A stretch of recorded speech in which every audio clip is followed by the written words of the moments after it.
Capítulo 26.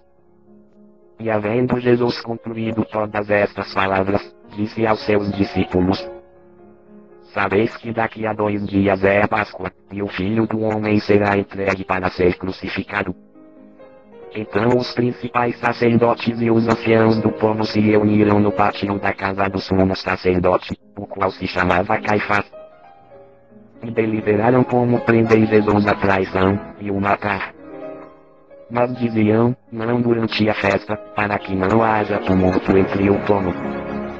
Estando Jesus em Betânia, em casa de Simão, um leproso, aproximou-se dele uma mulher que trazia um vaso de alabastro cheio de bálsamo precioso, e o derramou sobre a cabeça, estando ele reclinado à mesa. Quando os discípulos viram isso, indignaram-se, e disseram, para que este desperdício? Pois este bálsamo podia ser vendido por muito dinheiro, que se daria aos pobres. Jesus, porém, percebendo isso, disse-lhes, por que molestais essa mulher? Pois praticou uma boa ação para comigo.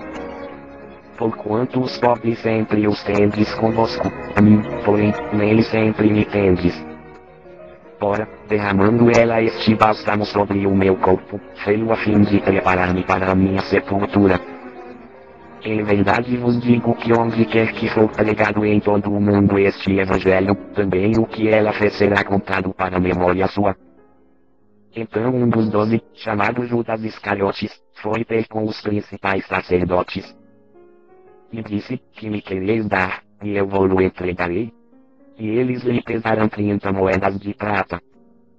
E desde então buscava ele oportunidade para o entregar.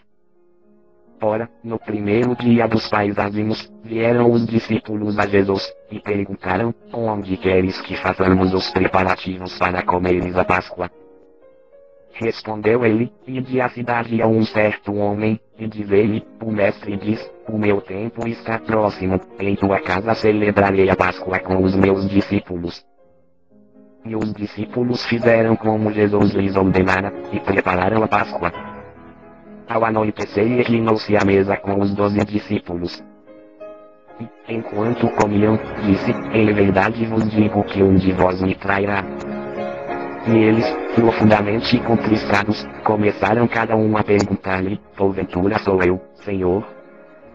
Respondeu ele, o que mexe comigo a mão no prato, esse me trairá. Em verdade o Filho do Homem vai, conforme está escrito a seu respeito, mas ai daquele por quem o Filho do Homem é traído. Bom seria para esse homem se não houvera nascido. Também Judas, que o traía, perguntou, porventura sou eu, Rabi? Respondeu-lhe Jesus, tu o disseste.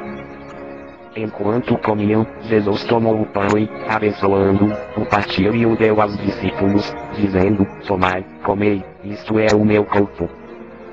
E tomando um cálice, rendeu graças e deu-lhe, dizendo, bebei dele todos. Pois isto é o meu sangue, o sangue do pacto, o qual é derramado por muitos para a remissão dos pecados. Mas digo-vos que desde agora não mais beberei deste fruto da videira até aquele dia em que convosco beba novo, no reino de meu Pai. E tendo cantado um hino, saíram para o Monte das Oliveiras. Então Jesus lhes disse, todos vós esta noite vos escandalizareis de mim, pois está escrito, ferirei o pastor, e as ovelhas do rebanho se dispersarão. Todavia, depois que eu ressurgir, irei adiante de vós para a Galileia. Mas Pedro, respondendo, disse-lhe, ainda que todos se escandalizem de ti, eu nunca me escandalizarei. Disse-lhe Jesus, em verdade te digo que esta noite, antes que o galo cante 3 vezes me negarás. Respondeu-lhe Pedro, ainda que me seja necessário morrer contigo, de modo algum te negarei. E o mesmo disseram todos os discípulos.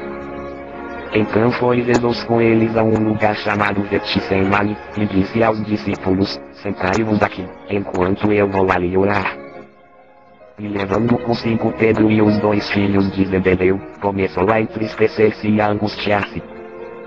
Então lhes disse, a minha alma está triste até a morte, ficai aqui e vigiai comigo.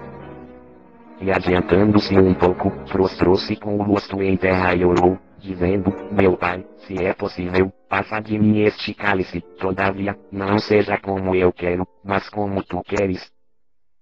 Voltando para os discípulos, achou-os dormindo, e disse a Pedro, assim nem uma hora pudestes vigiar comigo. Vigiai e orai, para que não entreis em tentação, o espírito, na verdade, está pronto, mas a carne é fraca. Retirando-se mais uma vez, orou, dizendo, Pai meu, se este cálice não pode passar sem que eu o beba, faça-se a tua vontade. E, voltando outra vez, achou-os dormindo, porque seus olhos estavam carregados. Deixando-os novamente, foi orar terceira vez, repetindo as mesmas palavras. Então voltou para os discípulos e disse-lhes, dormi agora e descansai. Eis que é chegada a hora, e o Filho do Homem está sendo entregue nas mãos dos pecadores. Levantai-vos, vamos, eis que é chegado aquele que me trai. E estando ele ainda a falar, eis que veio Judas, um dos 12, e com ele grande multidão com espadas e varapaus, vinda da parte dos principais sacerdotes e dos anciãos do povo. Ora, o que o traía lhes havia dado um sinal, dizendo, aquele que eu beijar, esse é, prendei-o. E logo, aproximando-se de Jesus disse, salve, Rabi. E o beijou. Jesus, porém, lhe disse, amigo, aqui vieste. Nisto, aproximando-se eles, lançaram mão de Jesus, e o prenderam. E eis que um dos que estavam com Jesus, estendendo a mão, puxou da espada e, ferindo o servo do sumo sacerdote, cortou-lhe uma orelha. Então Jesus lhe disse, mete a tua espada no seu lugar, porque todos os que lançarem mão da espada, a espada morrerão. Ou pensas tu que eu não poderia rogar a meu pai, e que ele não me mandaria agora mesmo mais de 12 legiões de anjos? Como, pois, se cumpririam as escrituras, que dizem que assim convém que aconteça? Disse Jesus à multidão naquela hora, saístes com espadas e varapaus para me prender, como a um salteador. Todos os dias estava eu sentado no templo ensinando, e não me prendestes. Mas tudo isso aconteceu para que se cumprissem as escrituras dos profetas. Então todos os discípulos, deixando-o, fugiram. Aqueles que prenderam a Jesus levaram-no à presença do sumo sacerdote Caifás, onde os escribas e os anciãos estavam reunidos. E Pedro o seguia de longe até o pátio do sumo sacerdote, e entrando, sentou-se entre os guardas, para ver o fim. Ora, os principais sacerdotes e todo o sinédrio buscavam falso testemunho contra Jesus, para poderem entregá-lo à morte. E não achavam, apesar de se apresentarem muitas testemunhas falsas. Mas por fim compareceram duas. E disseram, este disse, posso destruir o santuário de Deus, e edificá-lo em 3 dias. Levantou-se então o sumo sacerdote e perguntou-lhe, nada respondes? Que é que este depõe contra ti? Jesus, porém, guardava silêncio. E o sumo sacerdote disse-lhe, conjuro-te pelo Deus vivo que nos diga se tu és o Cristo, o Filho do Deus. Respondeu-lhe Jesus, é como disseste, contudo vos digo que vereis em breve o Filho do Homem assentado à direita do poder, e vindo sobre as nuvens do céu. Então o sumo sacerdote rasgou as suas vestes, dizendo, blasfemou, para que precisamos ainda de testemunhas? Eis que agora acabais de ouvir a sua blasfêmia. Que vos parece?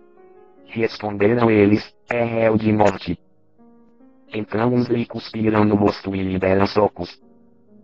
E outros o esbofetearam, dizendo, profetiza-nos, ó Cristo, quem foi que te bateu? Ora, Pedro estava sentado fora, no pátio, e aproximou-se dele uma criada, que disse, tu também estavas com Jesus, o Galileu. Mas ele negou diante de todos, dizendo, não sei o que dizes. E saindo ele para o vestíbulo, outra criada o viu, e disse aos que ali estavam, este também estava com Jesus, o Nazareno. E ele negou outra vez, e com juramento, não conheço tal homem. E daí a pouco, aproximando-se os que ali estavam, disseram a Pedro: certamente tu também és um deles, pois a tua fala te denuncia. Então começou ele a praguejar e a jurar, dizendo: não conheço esse homem. E imediatamente o galo cantou. E Pedro lembrou-se do que dissera Jesus: antes que o galo cante, 3 vezes me negarás. E, saindo dali, chorou amargamente.